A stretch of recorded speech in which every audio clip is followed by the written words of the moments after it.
जो तुझसे लिपटी बेरियां, समझ न उसको वस्त्र तू, ये वस्त्र को पिघाल ले, बना ले उसको शस्त्र तू। चुनर उड़ा के ध्वज बना, गगन भी कप कपाएगा, अगर तेरी चुनर गिरी तो भूकंप आ जाएगा। इस देश में, इस समाज में हमेशा से कमज़ोर लोगों को ही सताया जाता है। नारियों को, औरतों को कमज़ोर समझा जाता है, इसलिए उनके साथ अत्याचार होते हैं।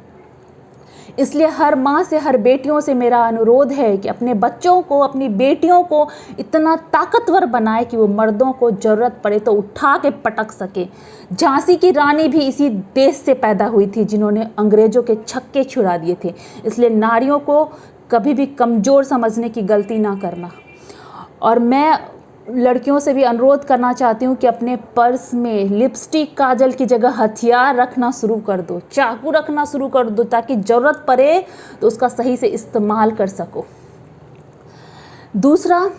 दूसरा ये है कि अपने देश की शिक्षा प्रणाली में भी एक ऐसा सब्जेक्ट जुड़ना चाहिए ताकि लड़कों और लड़कियों दोनों को शिक्षा दिया जा सके, संस्कार दिया जा सके। और सबसे पहला शिक्षक होता है वो माँ और पिता होते हैं। जो भी लड़के इस तरह का दुष्कर्म करते हैं उसका जिम्मेदार मैं उनके माँ को, उनके पिता को मानती हूँ, क्योंकि आपने जिस तरह के संस्कार दिए हैं वो उस तरह का बना है।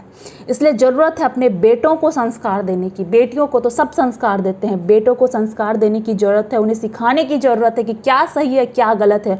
और जो इस तरह के धार्मिक व्रत हैं, मैं किसी के धार्मिक भावनाओं को ठेस नहीं पहुँचाना चाहती हूँ, ऐसे धार्मिक व्रत हैं कि जिससे लड़कों को सर पे चढ़ाया जाता है, उस व्रत को बंद करने की ज़रूरत है। और जो ये भेदभाव बचपन से सिखाया जाता है उसको बंद करने की ज़रूरत है।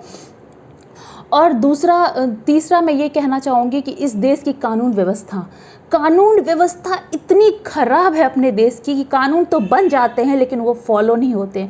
और मैं इस देश के प्रधानमंत्री जी से रिक्वेस्ट करना चाहती हूँ कि जिस तरह आपने रातों रात बहुत सारे कानून बदल दिए, उस तरह से ये कानून भी बदले और फास्ट ट्रैक कोर्ट के थ्रू जितने भी बलात्कारी हैं उनको 6 महीने के अंदर जनता के सामने फांसी दिया जाए।